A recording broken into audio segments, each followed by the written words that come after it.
people that's needed in the Canadian economy. And migration will continue. It has continued and will continue because migration is a requisite of capitalist expansion. I think it's important to understand that capitalism would not exist without cheap labor, and the source of cheap labor are migrants. And having said that, it's important for us to continue our day-to-day struggle, but also I think it's important for us to address the struggles of our homeland, of where migrants are from. Because if you ask anyone, any migrant, caregiver or farm worker, or even migrants who are in this room today, they'll tell you that if we have something back home, we will never leave.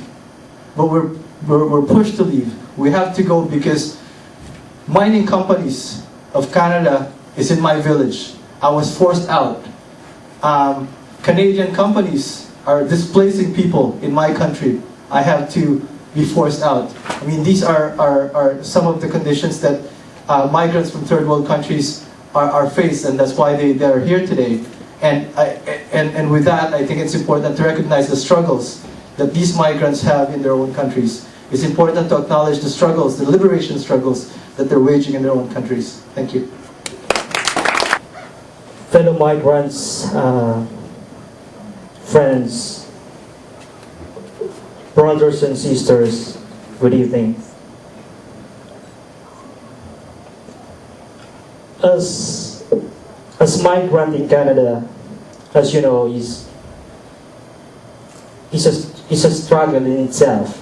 It's very hard to be away from home. It's very hard to work, hard labor away from home with minimal salary or wages. That's why the Filipino migrant workers movement in the whole alliance of Migrante Ontario has been working very hard to push for changes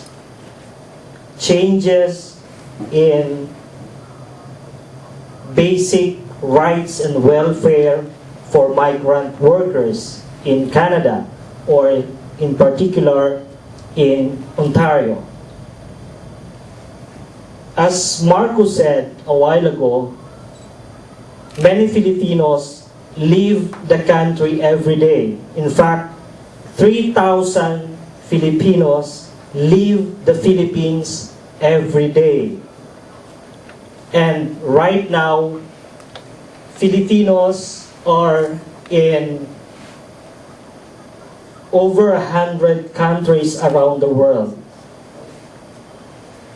10 million of us scattered around the world, working very hard for our families back home and for ourselves, for our family here.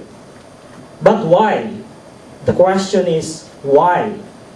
Why Filipinos leave the country every day?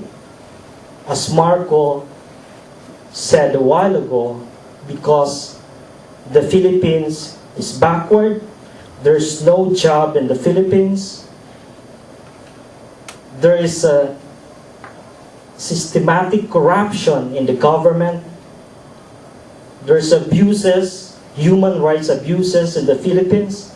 Right now, the current president, Gloria Macapagal-Arroyo, is the notorious, or has the notorious records of human rights abuses.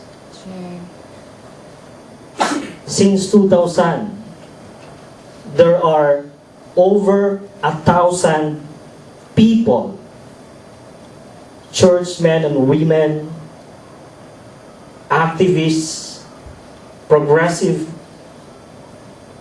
people have been killed because of their political affiliation, because they wanted to change the political and social systems in the Philippines.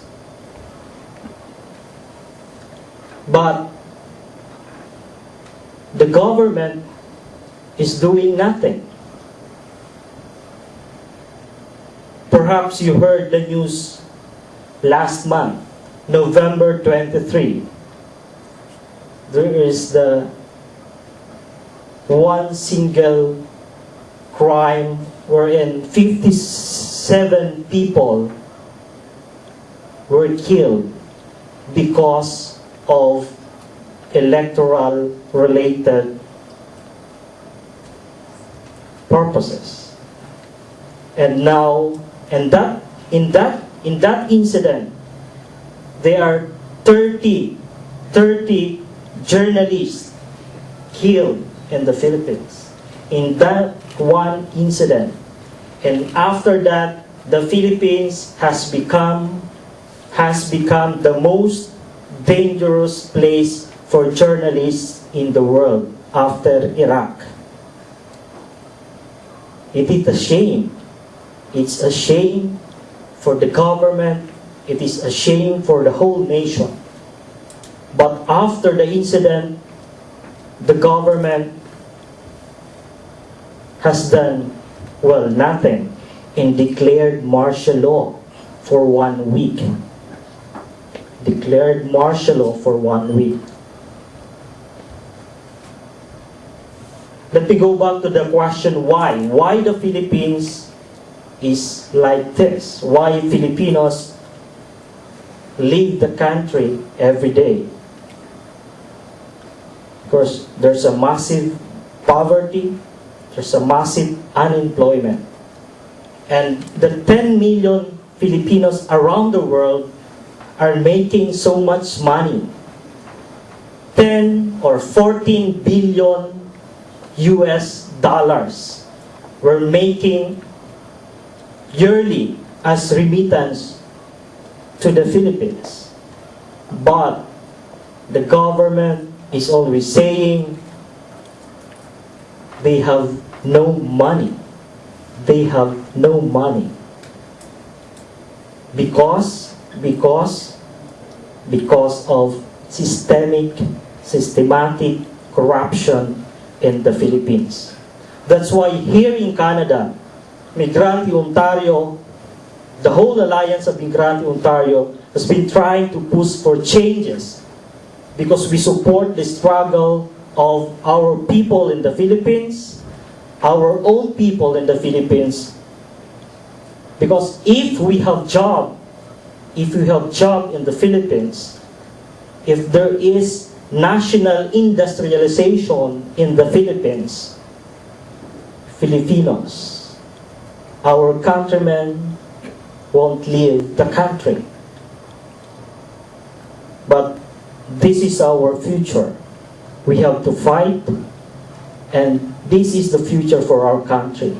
That's why here, today, we are gathered as migrants, as brothers and sisters, working for a better society, working for a better world. And we know that we will continue this fight. We will persevere in our struggles because we know that as together, as united, we will win our future. Thank you.